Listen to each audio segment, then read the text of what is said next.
أعوذ بالله من الشيطان الرجيم. بسم الله الرحمن الرحيم.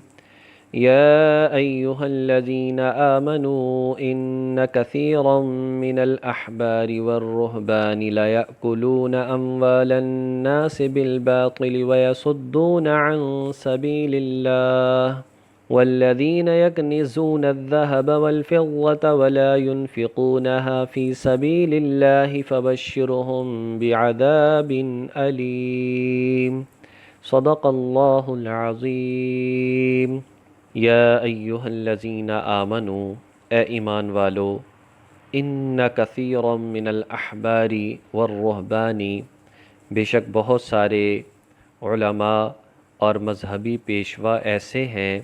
لا یأکلون اموال الناس، کہ وہ کھاتے ہیں لوگوں کے مال، بالباطل، باطل ناجائز طریقے سے،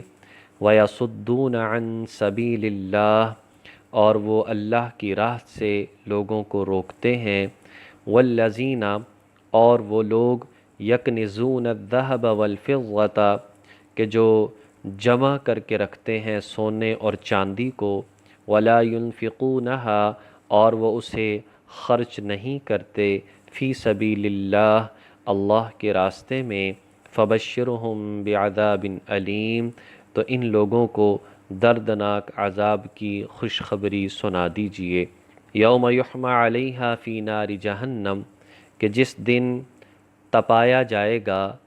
اس سونے اور چاندی کو، فی نار جہنم، دوزخ کی آگ میں، فتکوی بہا، پھر اس سے داغا جائے گا، جباہہم، ان جمع کرنے والوں کی پیشانیوں کو، وجنوبہم، اور ان کے پہلوؤں کو، کروٹوں کو، وظہورہم، اور ان کی پشتوں کو، گویا کہ کہا جائے گا، ھذا ما کنزتم، یہ ہے تمہارا جمع کیا ہوا خزانہ، لانفسکم، جو تم نے اپنے لیے کیا تھا، فذوقوا ما کنتم تکنزون، لہٰذا اب تم چکھو اس کا مزہ جو تم جمع کیا کرتے تھے۔ ان آیات میں اللہ تبارک و تعالیٰ نے یہود و نصارہ کے جو مذہبی پیشوا تھے اور ان کے علماء تھے، ان کی عادت کو اور ان کی اسلام مخالفت کو اور ان کے لوگوں کے گمراہ کرنے کو بیان فرمایا، اور ان کی سزا کو ذکر کیا، اور ان کو ذکر فرما کر اللہ تبارک و تعالیٰ نے اس امت کے مذہبی پیشواؤں اور علماء کو تنبیہ کی، اور مالداروں کو اللہ تبارک و تعالیٰ نے خبردار کیا، کہیں ایسا نہ ہو کہ یہ مال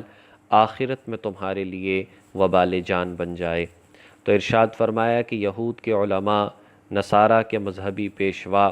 وہ ایسا کیا کرتے تھے کہ لوگوں کو غلط مسائل بتاتے، لوگوں کی مرضی کے فتوے دیتے، اور پھر جو ہے ان سے مال و دولت وصول کرتے۔ جو لوگ ان پر چڑھاوے چڑھاتے، انہیں مال و دولت دیتے، ان کی غلطیوں پر، ان کی نافرمانیوں پر، ان کے حق مارنے پر کبھی انہیں دوزخ کے عذاب سے نہ ڈراتے، بلکہ یہی کہتے تو تمہارا کرنا بالکل ٹھیک ہے، اور وہ خود بھی اللہ کے راستے پر نہیں آتے تھے اور دوسروں کو بھی نہیں آنے دیتے تھے، حالانکہ وہ اللہ کے نبی صلی اللہ علیہ وسلم قرآن پاک کو بالکل برحق جو ہے وہ ان کے دل میں تھا کہ یہ برحق اور سچی کتابیں ہیں اور یہ نبی سچا ہے، لیکن وہ اس کو نہیں مانتے تھے کہ پھر ہمیں جو ہے دین سیکھنا پڑے گا، اور جس طرح سے لوگ اب ہمیں پوجتے ہیں تو یہ ساری ٹھاٹ باٹ ختم ہو جائے گی، تو خود بھی نہ آتے اور لوگوں کو بھی اس طرف نہ آنے دیتے۔ تو فرمایا یہ لوگ کس چکر میں یہ معاملات کر رہے ہیں؟ صرف اور صرف مال و دولت کے چکر میں۔ تو یاد رکھو، جو لوگ مال و دولت جمع کرتے ہیں، اصل مال و دولت سونا اور چاندی ہی ہے، اس لیے کہ درہم اور دنانیر ہوا کرتے تھے، دینار سونے کا اور فضہ چاندی جو ہے اس کا درہم ہوا کرتا تھا۔ اب جو ہے اس کے کاغذی نوٹ آ چکے، اصل جو ہے وہ تو سونا چاندی ہی ہے، لہٰذا فرمایا کہ یہ لوگ سونا چاندی یعنی کہ مال و دولت جمع کرتے ہیں، اور پھر افسوس یہ ہے اس میں سے خرچ بھی نہیں کرتے اللہ کے راستے میں۔ تو ایسا مال جس میں سے اللہ کے راستے میں خرچ نہ کیا جائے وہ تو وبال جان بن جاتا ہے۔ اس لیے اس سے یہ بات بھی سمجھ میں آئی کہ وہ مسلمان جو کہ لالچ میں پڑ جاتے ہیں اور مال و دولت ہونے کے باوجود، سونا چاندی ہونے کے باوجود اس میں سے صدقہ خیرات نہیں کرتے، اور اس سے برا کہ وہ زکوٰۃ بھی ادا نہیں کرتے۔ تو یاد رکھیں یہ مال و دولت، یہ سونا چاندی کہ جس کی زکوٰۃ ادا نہیں کی جاتی، جس میں سے غرباء کا حصہ نہیں نکالا جاتا، اسی سونے اور چاندی کو تختیوں کی مانند بنا دیا جائے گا، اور ان تختیوں کو دوزخ کی آگ میں تپایا جائے گا، گرم کیا جائے گا، اور پھر پیشانی جو انتہائی نازک جگہ، جو پہلو انتہائی نازک جگہ، اور اسی طریقے سے اس سے پشتوں کو جو ہے وہ داغا جائے گا۔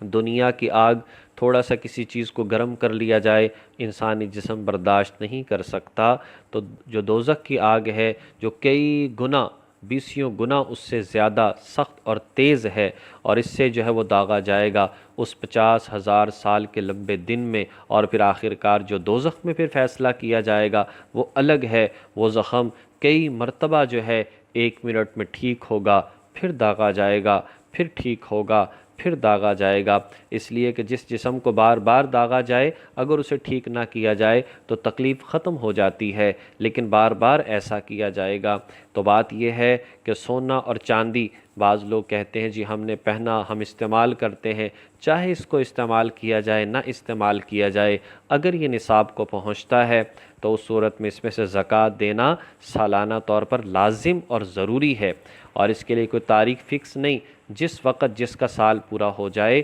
اس وقت وہ ادا کرے، تاکہ سارا سال غرباء فقراء کے پاس جو ہے یہ مال و دولت آتا رہے اور ان کی ضروریات بھی پوری ہوتی رہیں۔ اور پھر یہ ہے کہ کن لوگوں پر خرچ کیا جائے گا، تو 2 رکوع کے بعد وہ مصارف آ رہے ہیں، کن پر صدقات، خیرات اور زکوٰۃ جو ہے وہ ادا کی جائے گی اور دی جائے گی۔ پھر اس میں حکمت جو ذکر فرمائی وہ یہ ہے کہ چہروں کو اس لیے داغا جائے گا جب سائل، فقیر مانگنے کے لیے آتا ہے تو یہ پیشانی پر بل آ جاتے ہیں اور منہ چڑھاتے ہیں اور اپنے پہلوؤں کو دائیں بائیں دیکھتے ہیں کہ کسی طرح سے جان چھوٹ جائے اور ہمیں دینا نہ پڑے، تو فرمایا کہ یہی چیز وبال جان بن جائے گی۔ لیکن جس مال میں سے زکوٰۃ ادا کی جاتی ہے وہ چاہے کتنا ہی مال و دولت ہو، اللہ تبارک و تعالیٰ اس کو تو ذخیرہ آخرت بنا دیں گے، وہ تو اللہ تعالیٰ کی نعمت ہے، اس کے ذریعے سے مزید جنت حاصل کر سکتا ہے، اور اس کے لیے خرچ کرنا، استعمال کرنا وہ 100% اس کے لیے حلال ہے۔ اللہ تبارک و تعالیٰ